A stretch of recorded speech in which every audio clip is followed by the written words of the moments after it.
Well, let's see what kind of finale they have for defending the female championship. Wait, the belt is going to be on the line for a tag match? I'm sorry, but why the hell would a singles belt be decided by a tag match?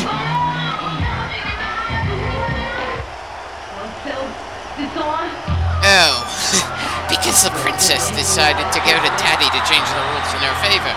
That's certainly a character for her, and at least before any of the angles where she and her brother tried staging rebellion against Vince.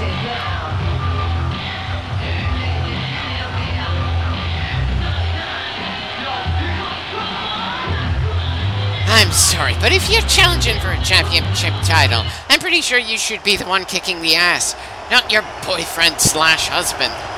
Did they get married at this point, or did that happen later? I can't remember. Oh, they most definitely wrote this part of the story with China in mind as the player character. That's for damn sure. Eddie and China were quite the pair back then, and the relationship issues between them became the prototype for Eddie's lie, cheat, and steal gimmick. I don't think that particular set of issues ever really got the blow-off it needed. The writers just kind of let it go from hot to fizzle to kind of forgotten. Still, I couldn't help feeling that China and Eddie had better chemistry together on screen than China had with Triple H, and he was the person she felt personally betrayed by. So teaming with Eddie Guerrero when playing as China to deal with Triple H and Stephanie McMahon? Excuse me. I'm grinning like a shark, and there's absolutely no way I'm going to call it quits here, even if I end up losing. I'm going to keep pushing on this one until I get the win. Hopefully it's the first shot, but eesh, I am just way too invested in what's about to happen here, and am very much thirsty for blood.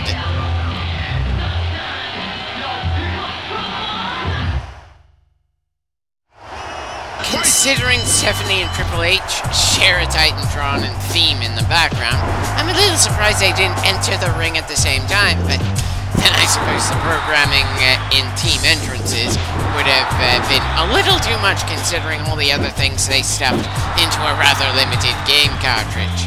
Still, I can't help feeling that if the Hardy Boys and Lita were all in a match, that it would feel a bit awkward to not see them all enter the ring at once like they did back then. But then I'm not sure that a tag team can have a manager in this game. Hell, did any of the N64 wrestling games ever have more than 4 sprites on screen at the same time? Yeah. Anyway, may as well talk a bit about this particular issue that is going to consume this entire match.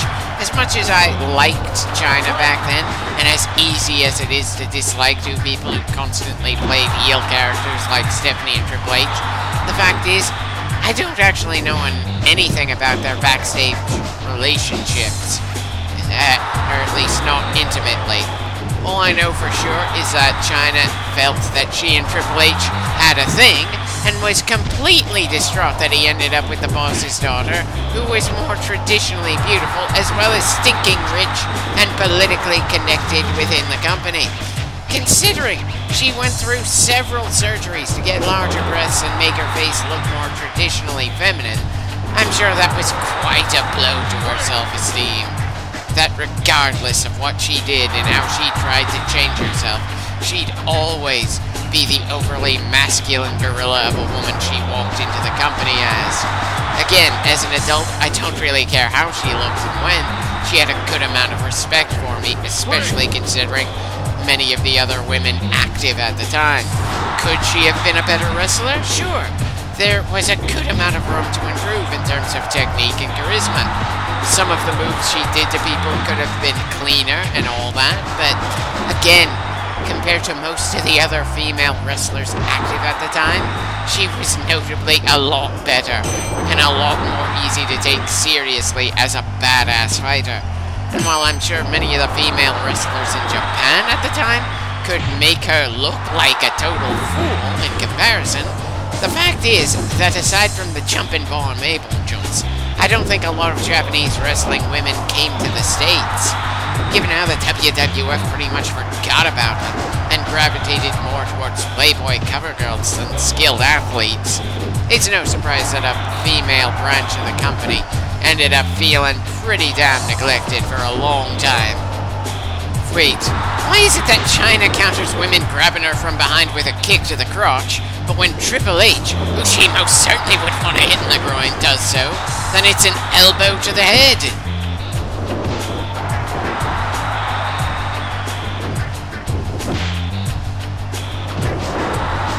Oh dear, definitely feels like he's gaining far too much momentum against us. He's most definitely a higher caliber opponent than anyone else we've faced so far. And it's not really a surprise that China doesn't have a strength advantage against him. Still, back in 1999, the pair of them squared off and she ended up beating him, becoming the #1 contender for the World Heavyweight title for doing so. Granted, she had some help, but she did get some good shots in before the help came in. So excuse me for expecting the girl to be able to hold her own against the guy a little better than this. Still, I've got to admit that it helps make the story of the match more interesting. Stephanie can't really hold her own especially well against either of her opponents, but her boyfriend/husband can beat either of them individually. So, ooh, this is still in the air. Eddie, why the hell didn't you let me tag you?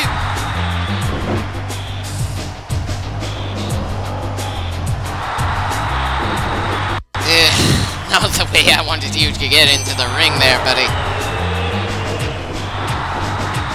Yeah, great. Smash my crotch and then do the crotch chop. How much more insult can... Eddie, what the flying fuck was that? You kicked me right into a pedigree. 1, 2, count 2. You didn't even get into the ring to try breaking up what could have been a losing 3 count? I don't know what issue you've got right now, but I most certainly don't want to lose to these two. Not when China is dependent on us here. So less clapping and more getting involved in the fight.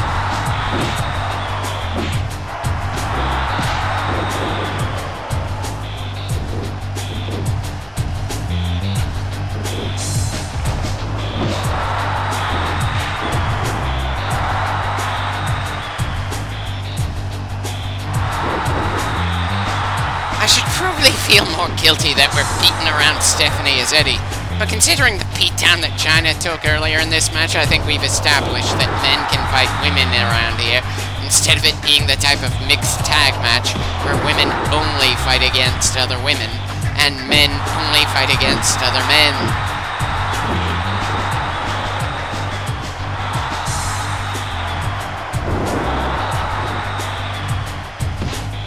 Well, she's certainly giving about as much as she gets, that's for sure. It's still pretty clear that she's the weak link on that team. It's harder for me to say who's the weak link in our team in comparison. Partly because I'm not good with tag matches, and apparently because I'm controlling both of them whenever they're the legal one in the ring. Sure, I can complain about our teammate fighting or choosing not to do anything on the apron, but I have no real excuse when I'm the legal man and getting absolutely dismantled. Still, I absolutely refuse to lose this match. I don't care that China only got the win against Triple H because of interference from Mick Foley. I don't care that Eddie wasn't treated as a top star just yet. We got 2 legends compared to their 1. Not that China was made a full-on member of the Hall of Fame. At best, they just said that D-Generation X, the stable, is in. And part of me feels that was more because Triple H and Stephanie didn't want to outright name China, and possibly because Triple H wanted to get X-Pac into the Hall of Fame as well. Considering Triple H and Shawn Michaels were already in the Hall of Fame, and were the main 2 members of the stable, it also felt a bit like stroking their egos a bit more since they were put there essentially twice. Though maybe I'm just being too harsh of a critic in that particular instance. Again, I do not know what things were like backstage for any of the people involved back then. Just that while there were some unflattering things said about China, the sheer gall of what happened with Stephanie and Triple H thing is just impossible for either of them to look good. Seriously, some sick bastard decided to make it part of a storyline where China gave Triple H love advice on how to stay in Stephanie's good graces. Looking back on it, it is pretty sickening. I do not know who greenlit some of the story elements there, but good God, it makes the whole Matt Hardy, Edge, and Lita triangle look downright civil in comparison. It's absolutely no surprise that China left the company without any damn warning at that, completely throwing away the rest of the storyline in her Lita feud because she just couldn't stand being in that company anymore, seeing those two every time she came to work. I personally think there could have been a way for her to rebuild her life in the years after that, but then it's not like I was living her life. I have no clue just how much pressure she was feeling before the end.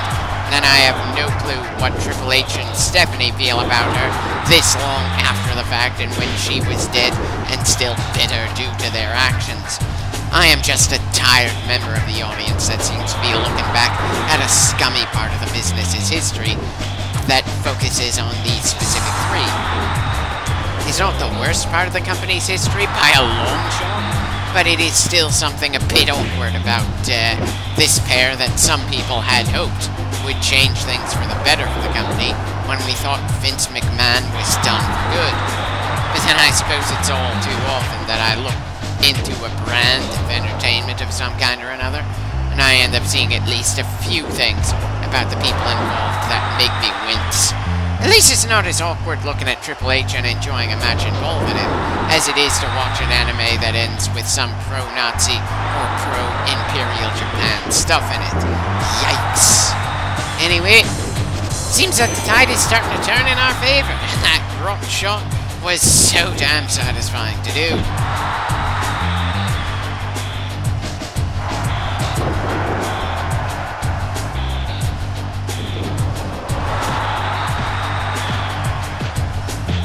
Definitely far more satisfying to beat down on him than getting beat down by him.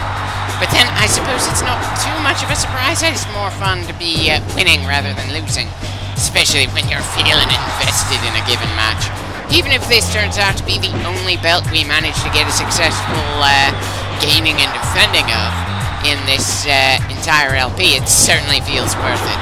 If I was controlling anyone else, I probably wouldn't be smiling as much when Stephanie's in the ring and we just absolutely pound on her.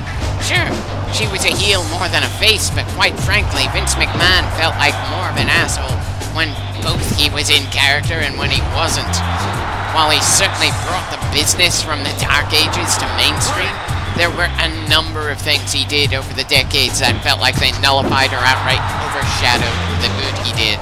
Some of it was intentional, some of it unintentional, and for quite a number of years he didn't bother to hide the fact that he seems to have a contempt for the people who buy his own product. So generally, whenever there was a storyline where Stephanie or Shane were coming against their father, somehow I didn't actually give a damn what the storyline actually said. I would root for his damn kids. Even with the nonsense way the invasion angle was angled, I couldn't help hoping that Team WWF got their asses handed to them just to spite Vince. Even if he was the guy in charge of the company, it was all taking place in. And even if none of the big WCW stars were part of the invasion, my dislike of Vince was so high, it overshadowed my like of WWF superstars I would normally root for, because they were suddenly being forced to work for Vince in that particular feud. Hell, considering the WWF ended up changing its name to a degree anyway, it really feels like the ECW and WCW alliance should have had more wins for themselves, even if they weren't allowed to win overall. And we could have used the idea of it being a massive and brutal war that caused the company's name to change to something else. At least it would have been less ridiculous than the World Wildlife Fund deciding to complain about branding. Especially since it's not like either company took the web domain of WWF.com. I don't even know what WWF.com is for. When I entered it, it felt pretty damn suspicious and I X'd out of it in a hurry.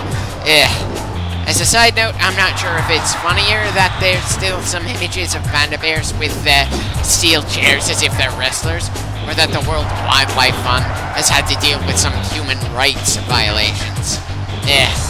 Well, At least in my opinion, that animal rights organization is a good deal better than PETA. But again, enough talk about things that don't have anything to do with the match going on right now. Let's get back to the action that has been going on for a good deal longer than the usual matches we go through. Not really a surprise considering how long some of the tag matches we went through in WrestleMania 2000 last, but still really not making me confident in how we'll do when I decide to do the tag belts.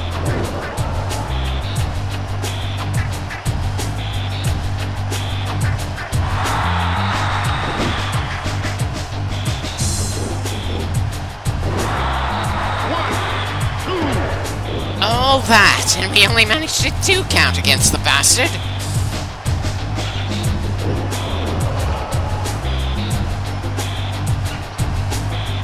And apparently Eddie was no real help there. Less posing and more fighting, my friend. I know it's a long match and you want to please the crowd a bit, but I really want to win this damn thing. And they are most definitely making us work for it every damn step of the way. That will make the eventual win all the more satisfying, but dear God, there's a reason that most fighting games like Street Fighter and Mortal Kombat tend to go a lot faster. A 15 to 20 minute brawl can just take it out of you. And while actual live wrestling events can easily have 15 to 20 minute matches, it's something entirely different when the main audience is an active participant. And it's not like this kind of fight is going to have a checkpoint system. If after all this you lose, you have to start the whole damn thing over again from the very top. And if you just aren't into it emotionally, then you're gonna ask yourself, what was even the point of going through all that? Hence why I gave up on WrestleMania 2000.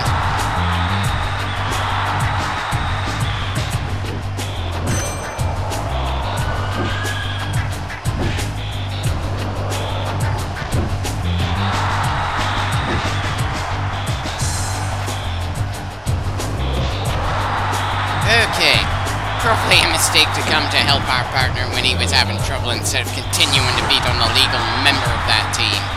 And holy shit, I was not expecting Stephanie to just jump out of the ring like that, or for her landing like that to make us seem to just ragdoll like that. I didn't think this game had anything like ragdoll physics, dear God. That looked amazing, and it's all the more awkward, since not only was that done against us, but Stephanie McMahon is not anywhere near good enough to be that kind of accurate of a high flyer.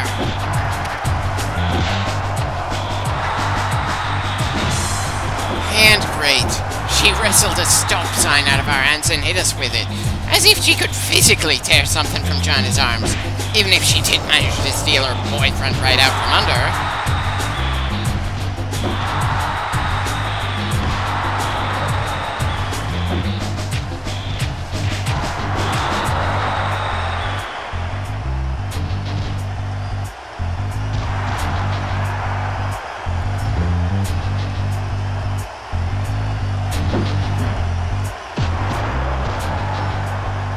Well, at least nobody took a pedigree there. There's already just one finisher done in this match so far. Still doesn't change the fact that he's the single biggest reason we haven't won this match by now. I knew he was going to carry that team, but I didn't think he'd carry it this far.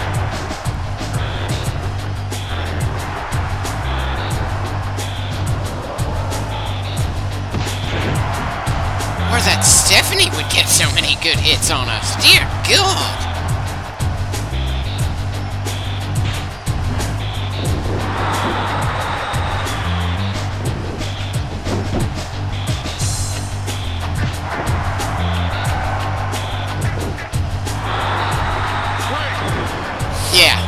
I need a break, which is a bit funny since I chose to do this game to take a break from another game. Just 5 clips in and only one match that really absolutely drains me, and I want to call it in? Good God, no wonder I'm not a completionist.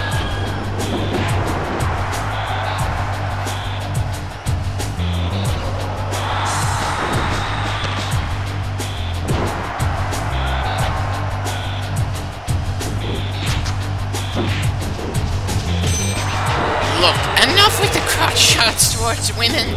Granted, I'm sure we aren't going to see that anymore once women stop being active fighters in this game, and they probably won't once this clip is done, but still, whatever amusement there was for that little gimmick in the game has drained away now that we're on the last match of the women's belt. Yeah, anyway, bit of a slow reaction to that pin from Triple H there, and it's not like it turned out to be a 3 count anyway. Does the AI in this game just have a better sense for when a pin is going to be a 3 count in this game than I do? I certainly wouldn't be surprised by that, but considering they try to pin us right next to the ropes and somehow don't know it's going to be a rope break when they should know that the ropes borders better than I do, I somehow doubt that.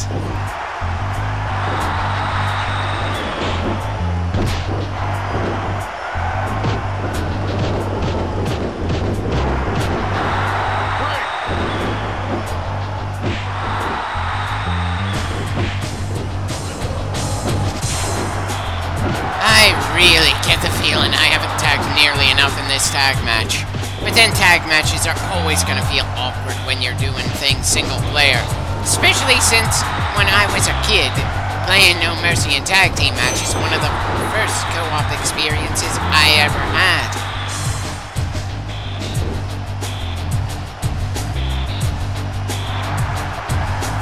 Bloody hell, took a pedigree again, but at least it wasn't to the same character. 1, 2. Right.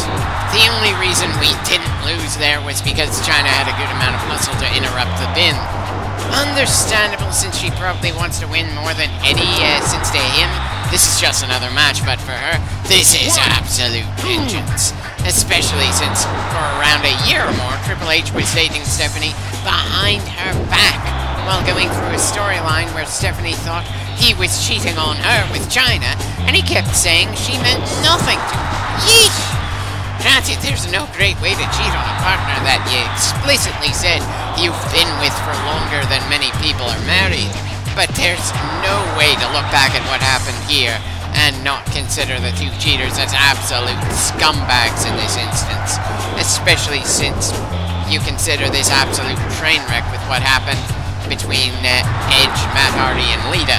While both relationship issues ended up getting used for the WWF storylines, for Edge and Lita, it wasn't used as a goddamn cover. While I'm sure it was rather painful for Matt Hardy at the time, he hasn't treated it as the absolute worst moment of his life, and continues to enjoy his job, even if part of his dreams for the future were broken by the events. Whereas China just couldn't bear to be in the same business as the man who introduced her to wrestling, and the woman who took him from her spent most of her life bitter about that specific part of her life, and eventually overdosed. People break up all the time, and while I can certainly say that some people stick in your memories and art for a hell of a long time, there are ways to split off that are not emotionally catastrophic. And what Triple H and Stephanie did to China was essentially an emotional nuke to the face. Beyond the whole heel-face thing of professional wrestling, what they did was rather disgusting, showing a complete lack of respect for China, and while they may not have written the scenarios in the storyline themselves that essentially rubbed it in her uncomprehending face, they certainly went along with it. Bloody hell. I need this match to end just so I can stop thinking about it. I'm pretty sure the pair are pleasant enough people once you get to know them and love each other very much. But that was just a very fucked up origin story for their marriage that I very much doubt they are going to tell their kids outright. I'm not sure I want to know how explaining that mess to their kids went.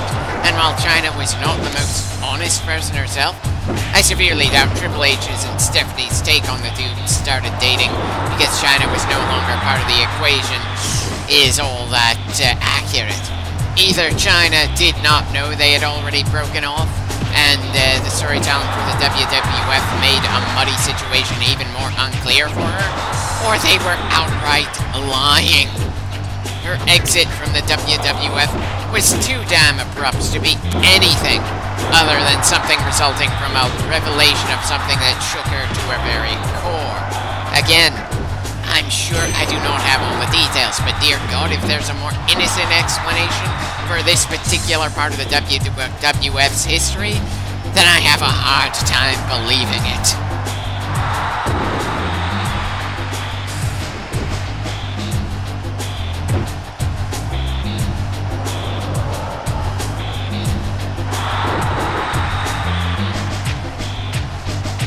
Not the attack I wanted to do to make sure he wouldn't interrupt the pin, but I suppose it works. Anyway, after that rather exhausting match, it's finally a bloody win for us. Thank you, China. It was a pleasure working with you for a few clips. And despite how annoyingly long that match was, it certainly got me more emotionally invested than what I was expecting. But that's enough for this part of this time capsule.